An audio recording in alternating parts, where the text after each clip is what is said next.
Guys, திண்டுக்கல்ல 51 அடியில பிரம்மாண்டமா இப்படி ஒரு அழகான காளியம்மன் கோயிலை நீங்க பாத்திருக்கீங்களா? நீங்க திண்டுக்கல் போறீங்க அப்படின்னா கண்டிப்பா இந்த ஸ்ரீ வைஷ்ணவி காளியம்மன் கோயிலை கிராஸ் பண்ணி தான் போயிருப்பீங்க. உண்மையிலே இந்த ஸ்ரீ வைஷ்ணவி அம்மன் கோயில ட்ரோன் வியூல பார்க்க அவ்வளவு அழகா இருக்குங்க. அது மட்டும் இல்லாம பேக் சைடுல மலைக்கோட்டை தெரியுற ஒரு வியூ இருக்கு பாருங்க, உண்மையிலே நல்லா இருக்குங்க. ஒரு மாதிரி இந்த கோயில்ல ஒரு நிம்மதியான ஃபீலையும் ஒரு பாசிட்டிவான வைபையும் இந்த கோயிலுக்குள்ள போகும்போது கண்டிப்பா நீங்க ஃபீல் பண்ணுவீங்க. முக்கியமா இந்த ஸ்ரீ வைஷ்ணவி அம்மன் அழகை பாக்குறதுக்காகவே இந்த கோயிலுக்கு நீங்க வரலாங்க. அவங்க மட்டும் இல்லாம பாலமுருகன், துர்கை அம்மன், வைஷ்ணவி தேவி, கருப்பணசாமி, காலபைரவர் இவங்க எல்லாரையும் இங்கே உங்களால பார்க்க முடியும். இந்த கோயில் உண்மையிலே ரொம்பவே சக்தி வாய்ந்த கோயிலுங்க. இந்த அம்மன் கேட்டதை கேட்டவங்களுக்கு கண்டிப்பா கொடுப்பாங்க அப்படின்றது இங்க இருக்கிற மக்களோட நம்பிக்கை. கேட்டவருக்கு கேட்டவரும் தரும். நம்ம அம்மா சக்திவான கோயிலுங்க.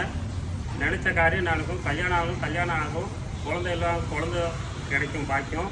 அதே மாதிரி இங்க வந்துட்டே இருந்தா சரி, நினைச்ச காரியம் நடக்கும். நீங்க திண்டுக்கல்ல இருக்கீங்க அப்படின்னா கண்டிப்பா இந்த வைஷ்ணவி அம்மனை ஒரு டைம் ஆவது பார்க்க மிஸ் பண்ணிடாதீங்க. இந்த கோயிலை ரீச் பண்ண 51 feet Kaliamman temple Dindigul type பண்ணீங்கன்னா எக்ஸாக்ட் லொகேஷன் காட்டும். திண்டுக்கல் டு பழனி ரோட்ல ஜஸ்ட் ஒரு 3 கிலோமீட்டர்ல இந்த ஒரு பிரம்மாண்டமான ஸ்ரீ வைஷ்ணவி காளியம்மன் கோயில் லொகேட் ஆயிருக்குங்க. இங்க வைஷ்ணவி அம்மன் 51 அடியிலும் ஸ்ரீ முத்துமாரி அம்மன் 17 அடியிலும் ரொம்பவே அழகா காட்சி கொடுத்துட்டு இருக்காங்க. நீங்க ஆல்ரெடி இந்த கோயிலை விசிட் பண்ணிருந்தா கண்டிப்பா கமெண்ட்ல சொல்லுங்க. இங்க ஸ்ரீ வைஷ்ணவி அம்மனுக்கு சாற்றப்பட்ட சேலை வேணும்னாலும் இங்க நீங்க வாங்கிக்கலாம். இந்த கோயில் ஆல்ரெடி நீங்க விசிட் பண்ணல அப்படின்னா கண்டிப்பா ஒரு டைம் ஆவது விசிட் பண்ணுங்க. இந்த மாதிரி திண்டுக்கல் அப்டேட்ஸ்க்கு நம்ம ஐடியா ஃபாலோ பண்ணிக்கோங்க. வேற ஏதாவது டவுட் இருந்தா கேளுங்க. Love you all, bye by.